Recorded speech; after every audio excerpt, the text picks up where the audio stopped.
जय हिंद, नमस्कार। Welcome to lockdown study. दोस्तों, आज के इस वीडियो में हम चर्चा करने वाले हैं छत्तीसगढ़ में आरक्षण के मुद्दे पर और क्या अपडेट है उस पर देखेंगे। और साथ में हमारा पड़ोसी राज्य है जिसने आरक्षण को बढ़ाकर छत्तीसगढ़ के जैसे 70% से अधिक कर दिया था, झारखंड ने, उस पर जो 50% आरक्षण है उसकी वापसी हो रही, उस पर विस्तार से चर्चा करेंगे। उससे पहले बता दूं, हमारे संस्थान लॉकडाउन स्टडी में छत्तीसगढ़ मुख्य परीक्षा के लिए ऑनलाइन क्लासेस शुरू हो चुकी है। अगर आप लोग 22 मार्च से पहले रजिस्टर करते हैं यहाँ पर, तो आपको 1999 रुपए में लाइव क्लास अटेंड करने के लिए मिलेगा और 22 मार्च के बाद जो फीस हो जाएगी 2499 रुपए हो जाएगी। जो अभ्यर्थी अभी तक रजिस्टर नहीं किए हैं और क्लासेस को ज्वाइन करना चाहते हैं वो जरूर ज्वाइन कर लें। और जो अभ्यर्थी ऑफलाइन क्लासेस करना चाहते हैं, भिलाई में रहते हैं क्योंकि हमारे संस्थान भिलाई पे है, तो इसी नंबर पे कांटेक्ट करके वो ऑफलाइन क्लासेस करने के लिए भी इंक्वायरी कर सकते हैं। अब दोस्तों, मैं ये इसलिए कह रहा हूं ताकि बहुत सारे अभ्यर्थी जो हैं वो अब तक पढ़ाई ही नहीं शुरू किए हैं और 29 जनवरी के बाद आपका जो एसआई की जो प्रीलिम्स हुआ था लगभग 2 महीने निकलने के लिए है। और जो अभ्यर्थी लगातार पढ़ाई कर रहे हैं उन्होंने 70% से अधिक अपना जो सिलेबस है वो भी कवर कर लिया है। तो पीछे मत रहिए, किसी भी दिन आपको डेट मिल जाएगी, 10-12 दिन 5 दिन के बाद आपको एग्जाम ले लिया जाएगा और 3 पेपर देने तो दिक्कत हो सकती है। चलिए आते हैं अपने मुद्दे पर दोस्तों। और आज के इस वीडियो में हम बात करने वाले हैं आरक्षण के मुद्दे पर।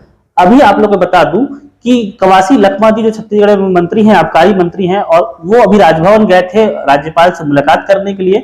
और मुलाकात करने के बाद जब वो बाहर आए और मीडिया पे अपना बयान दिया तो बिल्कुल भी इस प्रकार से नहीं लग रहा था कि राज्यपाल जो महोदय हैं वो आश्वस्त हैं कि जो 76% का जो आरक्षण छत्तीसगढ़ उस पर साइन करेंगे। यहाँ पर आप लोग देख पाएंगे, ये कल की ही न्यूज है कि जो लखमा मंत्री हैं वो बोले हैं कि आरक्षण को लेकर नए राज्यपाल दबाव में लग रहे हैं और कहा है कि उम्मीद के मुताबिक आश्वासन नहीं दिया है।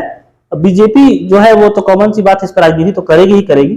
तो आश्वासन नहीं दिया, इसका मतलब क्या है? जैसा राज्यपाल का रवैया पहले से रहा है कि देखेंगे, विचार करेंगे, इस पर संवैधानिक सलाहकारी लेंगे या फिर जो भी बात करेंगे, इस प्रकार से गोलमोल बातें हो रही। मतलब कि जो 76% का जो आरक्षण छत्तीसगढ़ में, इस पर राज्यपाल जो है साइन नहीं कर रहे हैं। और करना होता तो 20 दिन से अधिक नए राज्यपाल हो चुके हैं, वो इस पर साइन कर देते। ठीक है, अब दूसरा बात करता हूं कि मुख्यमंत्री जी से अभी विधानसभा में सवाल पूछा गया था कि छत्तीसगढ़ में कितनी परीक्षाएं ली गई हैं और उनके कितने परिणाम घोषित कर दिए गए हैं। तो यहां पर आप लोग देख पाएंगे कि भूपेश बघेल जी जो छत्तीसगढ़ के मुख्यमंत्री, उन्होंने बताया है छत्तीसगढ़ में 6 परीक्षाओं के परिणाम रुके हुए हैं। ठीक है, और 2021 और 22 में कुल 34 परीक्षाएं छत्तीसगढ़ में आयोजित हुई थी और 28 के परिणाम जारी कर दिए थे।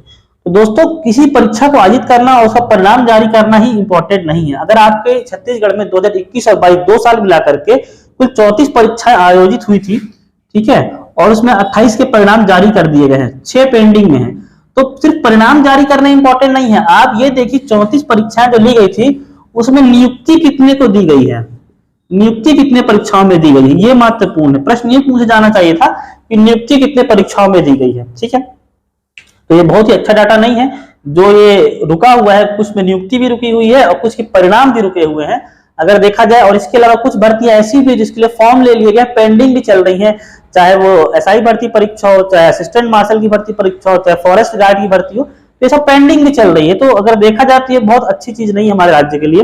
और साथ ही एक बात और आप लोग को यहाँ पे दिखाना चाहूंगा कि विधानसभा का सत्र चल रहा है, यहाँ पर शिक्षक भर्ती को लेकर भी लोगों के मन में बहुत आक्रोश है कि काफी समय शिक्षक भर्ती नहीं निकाली जा रही है मुख्यमंत्री की घोषणा करने के बाद भी। तो यहाँ पर खाली पदों की जानकारी मांगी गई थी। तो यहाँ पर आप लोग देख पाएंगे कि छत्तीसगढ़ में ये जो था अतारांकित प्रश्न है, 21 मार्च की अपडेट है। यहाँ पर पूछा गया था कि 1 जनवरी 2023 की स्थिति में कुल स्वीकृत पद है छत्तीसगढ़ में, वो यहाँ पे 2,46,968 पद है जो स्वीकृत है, जिनमें प्राचार्य है, व्याख्याता है, व्यायाम शिक्षक है, शिक्षक ग्रंथपाल है, सहायक शिक्षक विज्ञान है। ठीक है, तो ये सब के जो पद हैं इतने कितने स्वीकृत हैं, 2,86,968। और वर्गवार देखा जाए तो इतनी नियुक्तियां दी गई हैं। और कुल रिक्त पदों की संख्या की बात करूं तो 69,781 पद छत्तीसगढ़ में शिक्षा के जो क्षेत्र में, स्कूली शिक्षा में 69,000 लगभग, मान लें आप लोग तो ऑलमोस्ट 70,000 के जो पद है वो रिक्त है। लगभग 30% पद अगर कहे जाएंगे तो छत्तीसगढ़ में रिक्त चल रहे हैं, इनके लिए भर्ती लेना है। लेकिन भर्ती कैसे ली जाए, अब ये आरक्षण का रोस्टर ही नहीं पता।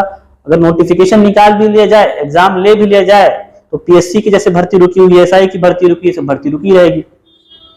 और पिछले वीडियो में मैंने आप लोग को बताया था कि आरक्षण तो सिर्फ बहाना है, नोटिफिकेशन लाइए, एग्जाम लीजिए, वो काम भी नहीं हो रहा है। अब दोस्तों आगे चर्चा करते हैं कि झारखंड का जो राज्य है, छत्तीसगढ़ जो पड़ोसी राज्य है, वहां पर 50% आरक्षण को कैसे इंप्लीमेंट किया जा रहा है, जबकि वहां पहले जो बिल था वो 70% के अधिक पास किया गया था। यहाँ पर आप लोग देख पाएंगे, ये आज का ही अखबार है, आज की ही न्यूज है, नियोजन के लिए जिलों में आरक्षण रोस्टर लागू है। ये झारखंड की खबर है, मैं आपको फिर से बता दूं, झारखंड की खबर है। यहाँ पे लिखा गया राज्य के सभी जिलों में ईडब्ल्यूएस को 10% दिया जाएगा आरक्षण। तो आरक्षण का नियम है जिले वाइज यहाँ पर लागू किया गया है, और नियम कुछ इस प्रकार है कि 50% को आरक्षण रखा जाएगा। झारखंड की बात कर रहा हूं मैं, छत्तीसगढ़ की बात नहीं कर रहा हूं, कोई कंफ्यूज नहीं होंगे कि मैं छत्तीसगढ़ की बात कर रहा हूं, ठीक है। झारखंड में किस प्रकार से लिया जा रहा है और छत्तीसगढ़ में इसी प्रकार से लागू कर सकते हैं, मैं ये बता रहा हूं। 50% आरक्षण की जो सीमा है उसको नहीं लांघा जाएगा, और ईडब्ल्यूएस को अलग से 10% का आरक्षण दिया जा रहा है। अब इस सीमा को किस प्रकार से नहीं लांघा जा रहा है कि जिले वाइज की अलग अलग आरक्षण की नीति बना दी गई है, जहां पर सबसे पहले एसटी को दिया जा रहा है, उसके बाद एससी को दिया जा रहा है, उसके बाद ओबीसी को दिया जा रहा है, ठीक है। अगर मान लीजिए एसटी और एससी को मिलाने के बाद अगर 50% से कम रहता है आरक्षण, तो जो भी आरक्षण बचा रहता है उसको ओबीसी को दिया जाता है, ठीक है। मान लीजिए 20% एसटी को दिया जा रहा है, 20% एससी को दिया जा रहा है, तो ओबीसी को 10% दिया जाएगा। 50% के अंदर इसको रखना है, और 10% आपको ईडब्ल्यूएस को दे देना है, ठीक है। अब बाकी जो रहेगा वो यूआर के लिए, अनारक्षित के लिए मुक्त सीटें कर दी गई हैं।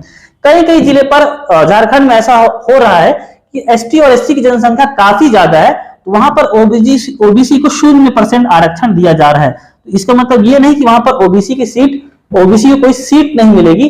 जो अनरिजर्व की सीटें हैं वहां पर ओबीसी भी रहेंगे और जनरल कैटेगरी के रहेंगे, क्रीमी लेयर के तो ऑलरेडी रहते ही हैं। तो ये जो नीति है वो आरक्षण की, वो झारखंड में लागू करने के लिए आदेश जारी कर दिए गए हैं। यहाँ पर आप लोग देख पाएंगे, 2 जिले का मैं आप लोग को एग्जांपल भी देता हूं।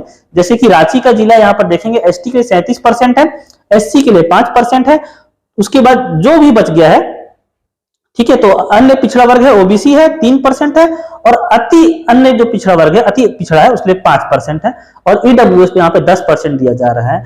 अगर जो खूंटी जो जिला है झारखंड का, उसकी बात करो तो वहां 45% अगर एसटी को दे दिया जाता है, तो 5% वहां पर एससी को मिल पाता है।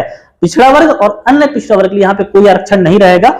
ईडब्ल्यूएस के 10% है, और बाकी वो जो रहेंगे वो सभी अनारक्षित के रूप में रहेंगे। तो इस प्रकार की जो नीति है वो आरक्षण की झारखंड में लागू की जा रही है। अब इस नीति के बारे में आप लोग क्या समझते हैं, छत्तीसगढ़ में इसको लागू करना चाहिए कि नहीं करना चाहिए, ये आप लोग के अपने विचार हैं। यह जानकारी मैं दे रहा हूं आप सभी लोग को। तो होप सो आज का वीडियो आप लोगों को कैसा लगा है, पसंद आया है तो आप लोग इस वीडियो को शेयर कर सकते हैं। और फिर से इस अंत में बताना चाहूंगा, ऑनलाइन क्लासेस ऑफलाइन क्लासेस दोनों स्टार्ट हो चुकी हैं। इस नंबर पे आप कांटेक्ट करके हमसे ऑनलाइन क्लास को ज्वाइन कर सकते हैं, और व्हाट्सएप में अपना नाम और जिला को मैसेज करेंगे इस कांटेक्ट नंबर पे। चलिए मिलता हूं मैं आपसे अगले वीडियो में, तब तक धन्यवाद, जय हिंद।